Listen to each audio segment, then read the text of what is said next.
Principal speaking. Adiseshaiah here. నమస్కారం అండి. నమస్కారం నమస్కారం. మన కాలేజీలో సుజాత అనే చోట ఉంది కదా? అవునండి. ఆ అమ్మాయిని ఉద్యోగంలోంచి తీసేయాలి సార్. ఆ అమ్మాయిని వెంటనే ఉద్యోగంలోంచి తీసేయాలి అని నేను చెప్తున్నాను. అమ్మాయి బ్రిలియంట్ టీచర్ అండి. ప్రమోషన్ కూడా ఇద్దాం అనుకుంటున్నాం కదా. ఇద్దామనుకుంటున్నారా? ఇవ్వండి ఇవ్వండి.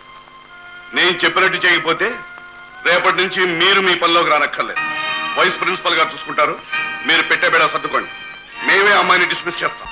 అక్కర్లేదు సార్, మీరు చెప్పినట్టే చేస్తానండి.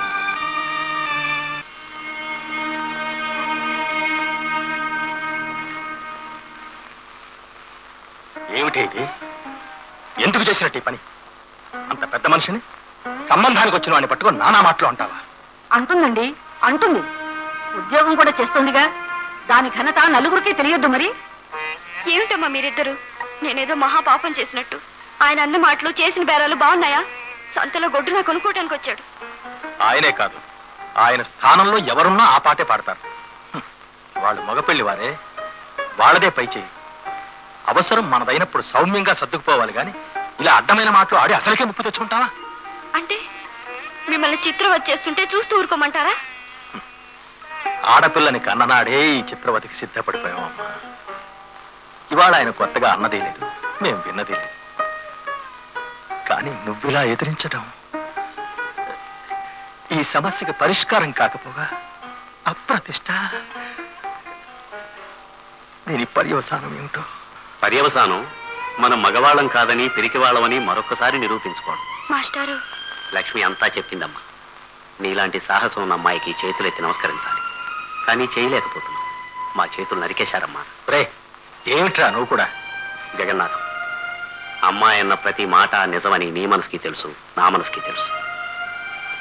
కానీ మనం అసమర్థులురా, నిజాన్ని ఒప్పుకోలేము. అమ్మా, ఇప్పుడు ఎందుకు వచ్చానో తెలుసా? నీతిగా, ధైర్యంగా, చిత్తశుద్ధితో ఒక సాంఘిక దురాచారాన్ని దురాచారం అని మొహం మీదే నువ్వు చెప్పినందుకు నీ ఉద్యోగం తీసేశానని చెప్పడానికి వచ్చానమ్మా. అవునమ్మా, మా నిస్సహాయతకి వేళ్ళెక్కడున్నాయో ఇప్పుడైనా అర్థమైందా? నిన్ను సమర్థిస్తే నా ఉద్యోగం పోతుంది, నా పిల్లలు వీధిన పడతారు. మార్గాంతరం అన్యాయానికి ఆనందంగా తలవంచడం.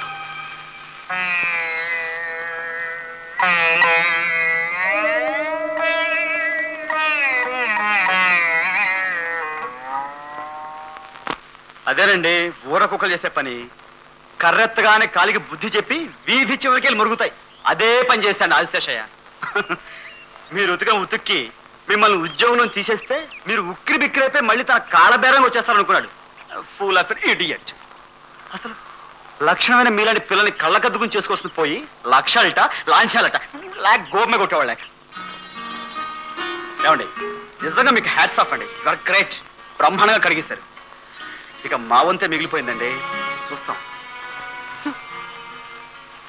ఏదో నన్ను ఓదార్చడానికి అలా అంటున్నారే కానీ మీరు మగవాళ్లేగా. నా మాటలు మిమ్మల్ని బాధ పెట్టుంటాయి. న్యాయంగా పెట్టేస్తున్నానండి. మా బామ్మ పుణ్యమా అని నేను 15-20 దాకా పలుకుతాను. కానండి, నిన్న మీ మాటలు విన్న తర్వాత కట్నాలు గుంజే ఈ సమాజంలో మగవాడిగా పుట్టినందుకే సిగ్గేసిపోయిందండి.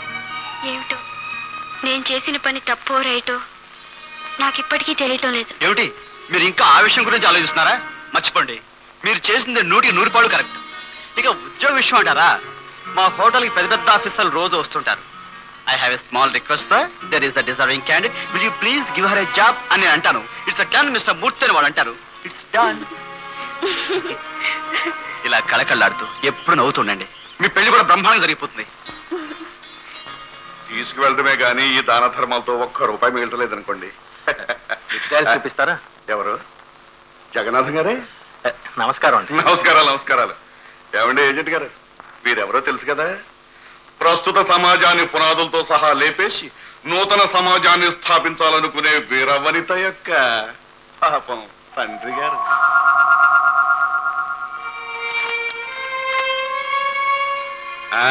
ఏమిటి, పెద్దమ్మాయి పెళ్లి చేసేశారా? అల్లుడు గారు ఎవరో జట్కా వారా, రిక్షా వారా, బట్లర్ వారా, వారు వీరు కాక ఇంకా తక్కువ వారా? నీ సంగతి ఏమిటమ్మా? అవునులే, అక్కగారు కచ్చికి తింటుంటే నువ్వు మాత్రం కలకండి ఎలా తినగలవు? నువ్వు అలాంటి వాడినే చూసుకోవాలి. జగన్నాథం గారు, సంబంధాలు కుదరపోతే పోనీ పని చేయండి. మా కాంట్రాక్ట్స్ లో రాళ్లు కొట్టేవారు, ఇనుము మూసేవారు, సిమెంట్ కలిపేవారు చాలా మంది ఉన్నారు. వారిలో సాంప్రదాయమైన మంచి లోఫర్స్ ఇద్దరిని సెలెక్ట్ చేసుకుని ఇద్దరికి కట్టబెట్టి సమాజాన్ని, సంఘాన్ని, దేశాన్ని ఉద్ధరించండి. థ్యాంక్స్. అలా చేయండి.